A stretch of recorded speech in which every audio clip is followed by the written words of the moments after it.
help the NCAA in hopes of currying favor with them, in my opinion, rather than standing up for their own students, even to the point that the University of North Carolina has an honor code, which every person who enters as far back as when Bob and I were there has to sign and say, I agree to abide by this.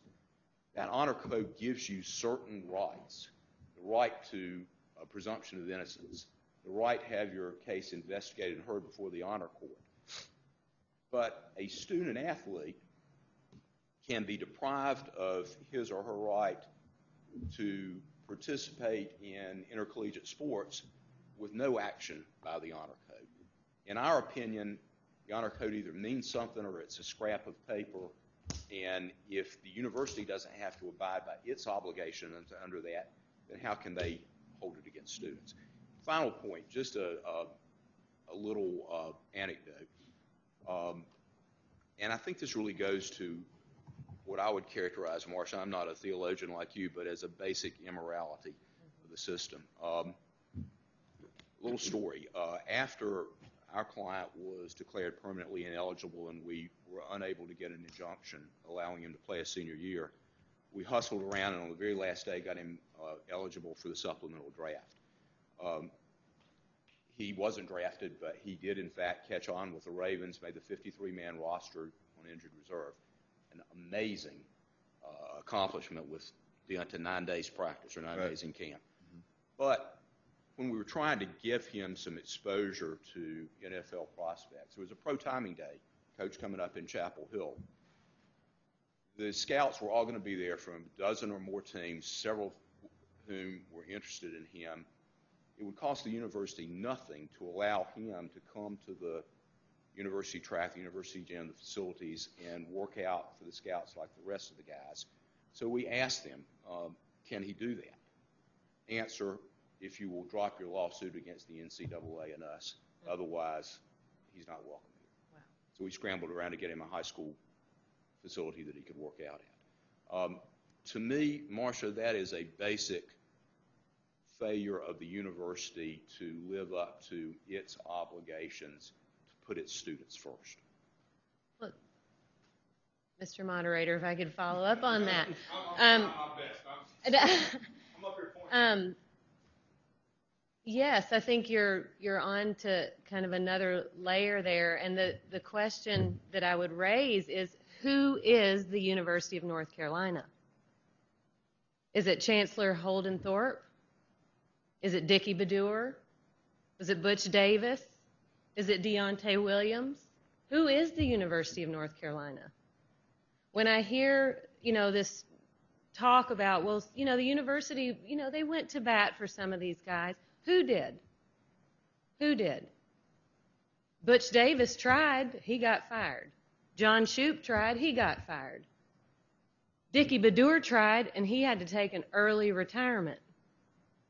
So who is the University of North Carolina? Who is it? And that's what takes us back to this question of power and privilege. If everybody has a voice at the table that they have an investment in, this community, this would not have gone the way it did. People would have had advocates. People would have known the full story. There would have been a will to get the most information that we can get. But instead, the will was to protect the way things work at the University of North Carolina. And I think that speaks to, it's not just a UNC issue, but just a general attitude about athletes. Because we know the student-athlete term is done legally so they can avoid having to pay workman's compensation in case anything ever happens, right? But we're not talking about students. At least athletes, as things are now, are not considered to be students. They're not treated as students. They never have been. Carolina's an interesting place where you can show me the football team or athletics, whatever it is. I can tell you what just about everybody majors in, and if they're smart, I can tell you what they major in. Like, that's how we've seen this, everything goes. They're not actually treated as students. And to be honest with you, there's no way to be a student and hold up the time demands that you typically have to deal with as an athlete, right? So if you stop looking at these as students and start looking at them purely as athletes, it becomes very easy to see that the university has no interest in these guys other than what they can do for them. Because by and large, what percentage of any of these rosters are guys that wouldn't be in this school otherwise if they could not play ball? And they're not integrated. Say it again. I would say probably something around 70 to 75. And that's not to say that they're incapable. I'm saying that the school wouldn't have a great deal of interest in them. UNC is a weird thing because of the county quota and everything else. They do a better job of diversifying the student body than other places. But these cats are here to play football. So then once something happened that got in the way of their ability to play football, it doesn't matter. And I think that's big to mention when we talk about power and privilege is also the science of integration, where integration in the United States is only taking place up to the requisite level that is required to either shut somebody up or achieve some sort of goal. So the football players are here to play football, but they're not actually integrated into the student body. They're not. I was an economics TA when I was a grad student at Carolina. And our big thing in our first meeting was, man, what are we going to do if we get a football player? Because we don't want to get caught in the drama of something happening. Then we looked around and realized, don't take economics. We had two of them. One of them was a walk-on. There's the one smart football major, management society, you might get somebody taking economics. But we realized very quickly, we weren't getting anybody that was taking economics. They're not integrated into the student body. So then when everything happens and it's time to shut them off, it's easy for everybody to shut them off. It's easy for fans because fans are looking at them as the only reason that you guys are in school in the first place is to play football. It's easy for administrative and faculty people to shut them off because faculty people are offended by the idea that these guys have been admitted into an institution of higher learning without actually being students. Everything there happens because college sports do not integrate athletes into the student body, which has part to do with race and part to do with everything else. But if we were talking about actual real life students who were interacting with the other students who were having meaningful interactions with their professors, then none of this happens because then everybody jumps up. Instead, you go on campus at noon, you go to the wall, you see the football players, right, and you see the chicks that's trying to be around them, and they're there by themselves. That's pretty much it. Like you talk to women that go to school at a big time place, they'll be friends with football players. Oh, they know this. Football players hang out with each other because the only people for a lot of them that are anything like them are the dudes on the team. So if you come from the projects or somewhere like that and you go to UNC, who are you going to hang out with? You find the girls from the other side of the tracks that go to school all hang out with the football players because that's the people that they can relate to, and then these guys are not brought in. So then once it's all said and done, this whole thing in it, it was nothing for everybody to say, well, that's what these guys are doing, they're this, they're that, da-da-da-da, what sort of guys and everything else. You got to know where these guys come from and everything else because that's the other part. Even when people want to defend athletes, it's in the context that they don't know any better because of where they happen to come from. But if people actually if there's a real live integration of the athlete into the student body, then you don't have this problem. The other thing is if you integrate the athlete into the student body, it's a whole lot harder to trick them because they're actually reading and learning and studying and all of these things, right?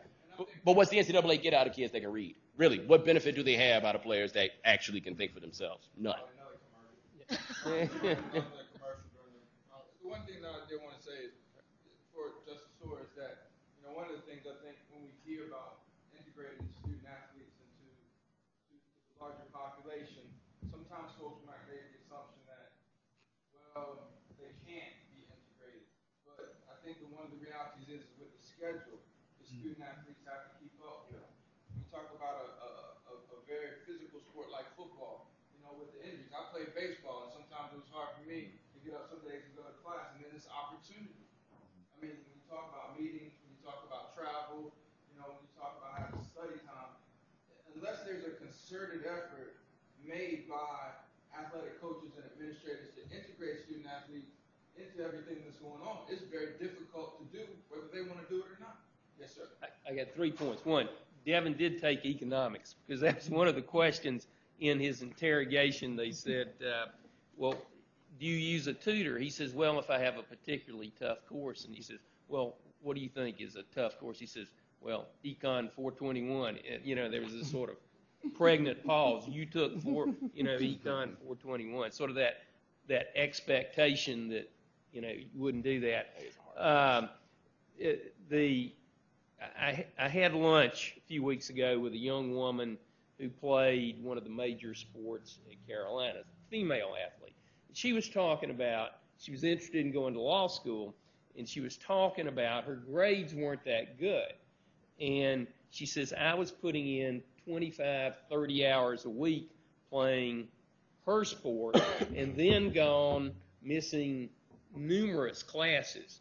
And she was saying, I was just, my freshman year, I was just undone academically because of it, and indicated that the football players put in that much more. And so there is a large degree of hypocrisy when the universities say it's academics first. You can't spend 35, 40 hours a week in a major sport, miss classes because of travel time, and then expect to compete academically and have those opportunities. And to follow quickly on what Noah was talking about, because of the way the system works, the key is to get eligibility restored. And I think UNC got caught up in it. It's like copping a plea in district court. I'm going to cut a quick deal so that they'll let you back on the field here in 2 games or 3 games. And so the concept of guilt or innocence just never seemed to enter the process. It was all about how quickly can we get this player reinstated. And that's just a fundamentally flawed way of approaching it. And that gets back to Bomani's point.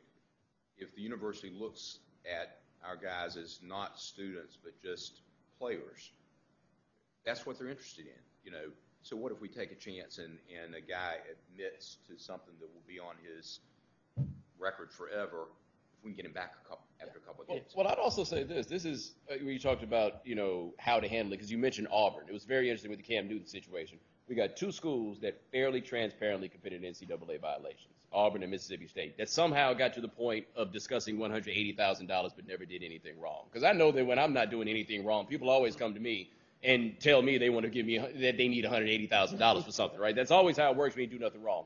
Florida, where there's a legitimate question as to whether there was an information leak about academic information about Cam Newton, nobody got in trouble. Nobody came close to getting in trouble. They made Cam Newton ineligible one day. He was made eligible the next day. That's because everybody at the SEC said, hey, look, we got to come up with a plan. Mike Slide, I don't know how exactly it happened, but it takes a lot for everybody to get that all straight and nobody get in trouble. With everything that happened with Cam, nobody got in trouble. Now let's look at UNC, which has always held up its lack of violations and how it's never gotten in trouble and the pristine reputation that goes all the way down to the colors and everything else. They sold the boys out so quick because they somehow thought, if we can protect we got a reputation to protect, and maybe we can hold out at the end of the day about this reputation, and the kids wind up being collateral damage. We're the program of Dean Smith, like Carolina Wade type stuff. The brand. Yeah, the brand. And then they wound up on the back end where it just couldn't come through. And I always wonder what would have happened if this had gone down with the basketball program, because there's a lot more to lose. The football program goes away. I mean, it's a money issue, but if it goes away, it's no big deal. Hey, man, if we're talking about the basketball program, like if somebody would have gotten in the room and said, I'm going to just snitch on the basketball program, we'd have never heard from that person again. Never. Sorry, Marcia. Is that sort of the feeling, let's just go ahead and cop a plea and get this out of the way with some people? Is that? Well, that's why I said we were tricked into telling the truth. After that day, it was apparent. I mean, some people, confessed, and those people didn't make the plane. Well, no one in that room made the plane, but those guys, they had a separate meeting. The day that we were supposed to load up and go down to LSU, Georgia Dome, it was 3 different groups, and depending on which group you got the same news. You know what I mean? So the first group that went, nah, y'all not gonna play. It's definite. See y'all later. The second group was, it may be y'all got to stay here. We have a private plane that'll fly y'all down there, or y'all drive, And the third group was y'all can play. So that was Bruce and Quan, those guys. But you just got to get reinstated, pay the money, and things of that nature. But you guys are making great points. I thought about the whole basketball thing too. It's hard not to. But in Devin's situation, I think that was a really, really great case because Devin did nothing wrong and was still kind of, had to go through all of that stuff. And the thing that I was more worried about is, like you said earlier, your legacy of what you leave behind. Forever, Marvin will be stuck with that title and that stigma, as well as everybody else that was there for that class. As much anticipation for that season that we had, now we're kind of stuck with that's the class that did this. You know what I mean? And that's what really sucks about everything. I just wanted to nuance a little bit of what Bomani was saying about the the academics and their identity as athletes. I mean, the honest truth is these guys, their time is totally scheduled. And every night they're in study hall, every single night. They don't have the schedule. Yeah. Their time is tight. And academics does matter because they want to be eligible to play. So it's not like they're just like, whatever, who cares about academics? That was not the atmosphere at all. The atmosphere was take care of your business. Take care of your business because that's the way you're going to help your team. And most of the guys did. They did take care of their business. And that's what made this all so heartbreaking. Someone like Devin's a good student. Devin's a good citizen. He's not just a fake student there. And a lot of these guys weren't that way. So I just want to nuance a little bit that while their status is different, the seriousness with which they went about their business, which included their classes, was palpable. It was there. And the other thing I want to say is that when I feel like things started to turn when the academic piece was out on the table and the university started looking a little soft. The Honor Council missed the plagiarism. University of North Carolina is starting to look like not such a good school. That's when the tide turned and we started hearing this language of we must protect our academic integrity. And then creating this dichotomy, which, again, I just want to nuance a little bit because I don't think it's as clear as some people say. Well, and the dynamic of academic integrity, I think, is interesting because the McAdoo case was kind of portrayed, I thought, in the news as if he had come up with what the hustle was for football players to get over. And the hustle is Julius Nyangoro. That was the whole thing. I went to dinner with some people that weekend. I think it was my birthday right when that happened. I went to dinner with some people. And we started talking about Nyangoro and what happened. Because I think it was Austin that was taking remedial reading, remedial writing or something, and taking a 400-level Nyangoro independent study that same semester. They're like, oh, man, what's this going on with the football players? And I'm sitting there with a table full of civilians, and they're all sitting there telling their stories about taking Nyangoro's independent study class. They show up. He comes in the first day. He tells you he's going to be gone all semester, and he walks out. That's it. Right? So, like, if your schedule's tight, it makes sense that that's a great class to take. But what was underscored, but nobody really talked about is this wasn't a Michael McAdoo hustle or anybody else. This is an everybody hustle. Everybody knew that this is the guy to go to if your schedule was tight, you talk to, and then you run it through. And then everything with Nyangoro was real quiet. Like, when they removed him from his chair position, somehow he'd been in the chair for almost 20 years, and he's gone all semester, every year. And it's somewhere, like, on the 4th or 5th page of the A section of the News and Observer that he's no longer in the chair. That's what I'm saying. Like, the student body and everybody figured out at the same time, but it was put on McAdoo as if it was some idea that he was this guy who just didn't want to find a way to get the work done. But there's a whole rampant thing that was going on, like the academic integrity part of it. Man, we got a cheating epidemic nationwide. I know I've taught the screw-ups. They come in, they cheat, you catch them, and you go. And it's not just players. Yes, unfortunately, on both sides of it, I never took any of those.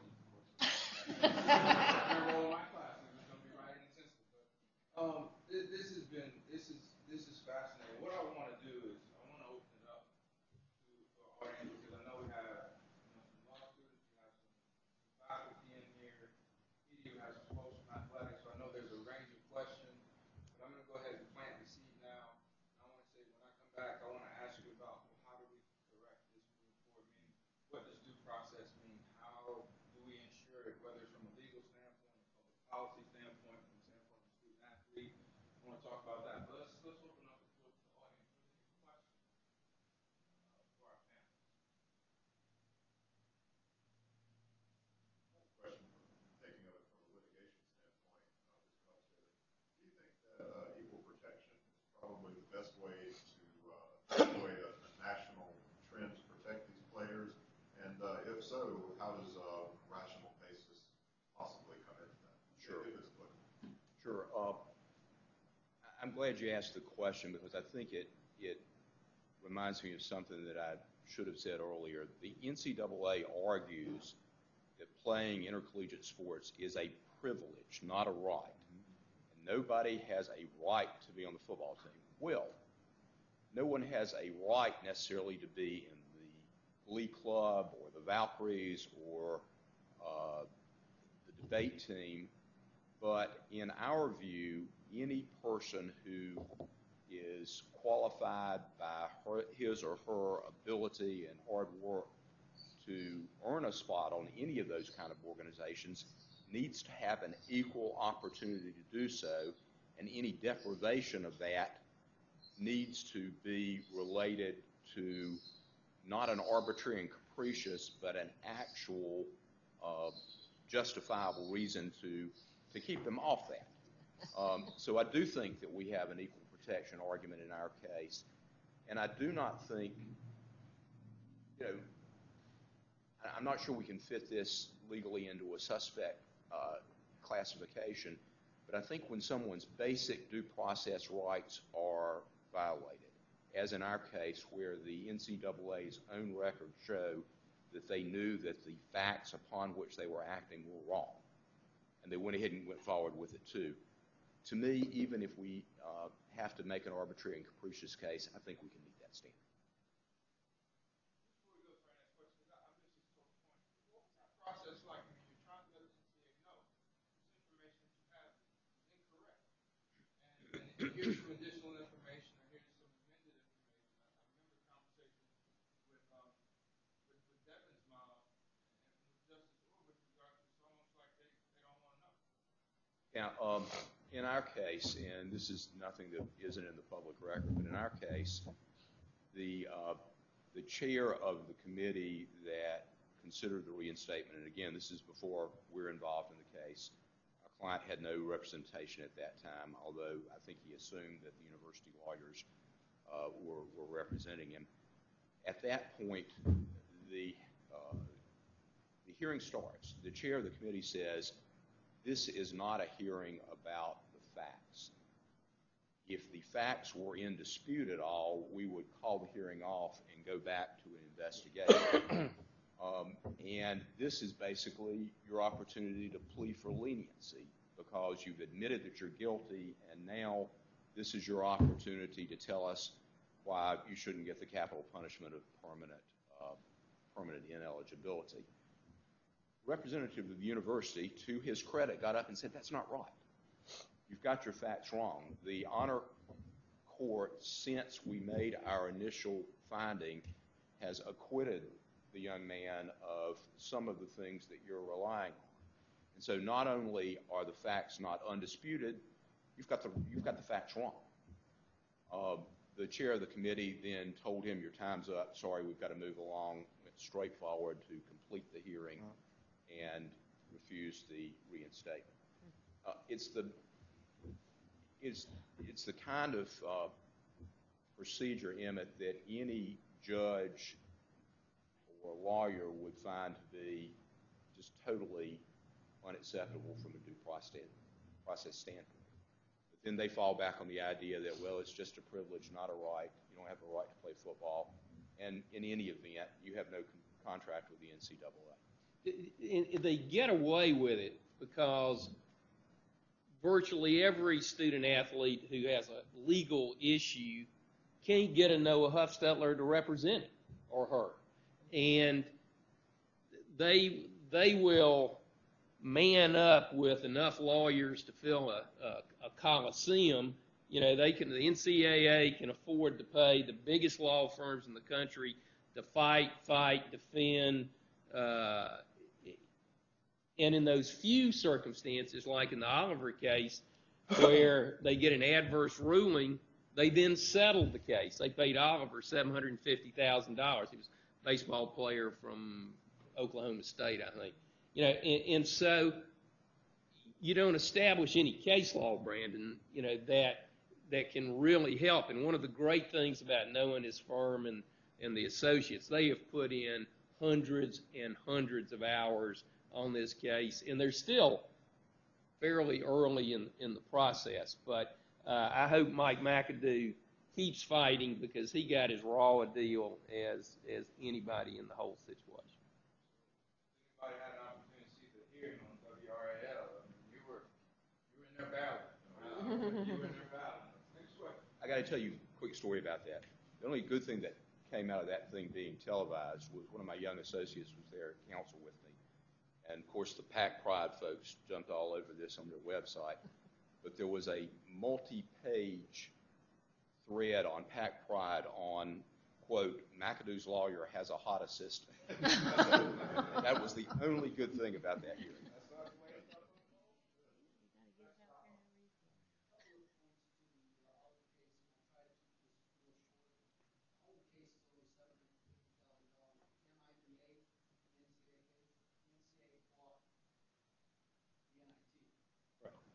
The NCAA case, that fund is there. If you're do you know about the white case? No. I'm saying that there's millions of dollars in funds that are available, but you don't hear about it. So, interesting point. I will go on, because the National Letter of Intent, anybody know who that is administered by? It's called the Collegiate Commissioners Association. You know where their office is? SEC headquarters. Associate Commissioner of the SEC is the facilitator of the CCA. National Letter of Intent. The NLI is administered out of the NCAA office. Student athlete statement, which athletes sign, contract with you, without a doubt, in my opinion. So athletes are fundamentally trained that this is how you respond. Athlete statement, what's the consequence? Can't play? Can't play? Can't play. You are ineligible to play, but you're free not to sign. So my question to the panel, I guess structurally we talk about student athletes, which is an arbitrary term that they brought up that has been invented. Workers' compensation, I think one of these talk about. How do you see this playing out among the general public? Because we're talking legal sense here, but the NCAA is not a state act. So how do you put that in context? That's my question is, when you look at it, the NCAA is not a state act. Arcadian case, that was big. 5-4, but it needs to be reversed. Somebody needs to get one back up there. So again, my point is, how does this play out structurally, which goes to privilege and power? I'm not a lawyer, so I can't tell you this in these terms. But the NCAA and its players and everybody have your basic pimp-prostitute relationship, right? One side's got one. Yeah, no, but you can say it, but when you really break it down, it becomes important, because once you start talking about it, you don't have to sign this, but if you don't sign it, you can't play, right? So you say they got a bunch of money that players are supposed to have access to, because I've only learned about this recently, about the last year or so. Bunch of money that players have access to, except we don't tell you that you have the money. Now, the only reason not to tell somebody that the money's not there is because you don't want them to have money. We hear every discussion about why players aren't paid because they can't afford it. No. There's no benefit to paying players if you're the NCAA. If you've seen the MAC, that keeps them broke. They wake up with some money, they're subject to go crazy. The one-year scholarship offer is entirely about preventing players from mobilizing and organizing. All of it is about creating this culture of dependency. The National Letter of Intent, which is the best part, because if you're any good, you don't need to sign a National Letter of Intent. That's the biggest thing about it. If you are marginal and you need to hold down your place, then you need to sign an LOI. I get that all day long. If you're one of the top 15, 20 players in the game, there's no purpose for you. They will hold your spot forever. Like they've gotten to the point where they've convinced people that National Signing Day is the last day to sign, as opposed to the first. And so everybody's running and jumping and do all these things. But once you look at it that way, we can say the NCAA is not a state actor. Whatever that means. You guys can put that in all your fancy jargon and everything else. But the reality is the entire system is set up to deprive the rights of players, make them dependent once they get there, and then set them into a point where there's nothing that they can do. So then, like, for example, trying to go to the draft, you've got some advisory council you can go to, or you can go talk to your coach. Now, one thing about Butch Davis that drives me crazy, I always felt like somebody needed to snatch him up for, is his belief that you should not come out for the draft unless you're a top 5 pick. As I've been told, the only guy who's really recommended ever go to the draft was Edgerrin James. That's the only one, and that he was a top 5 pick. Now, that is patently ridiculous. If they're going to take you, you need to go. So with Little got drafted the same place he would have gotten the year before. Little need to go the year before, because there's no telling what would have happened to him if he would have played. But who do you go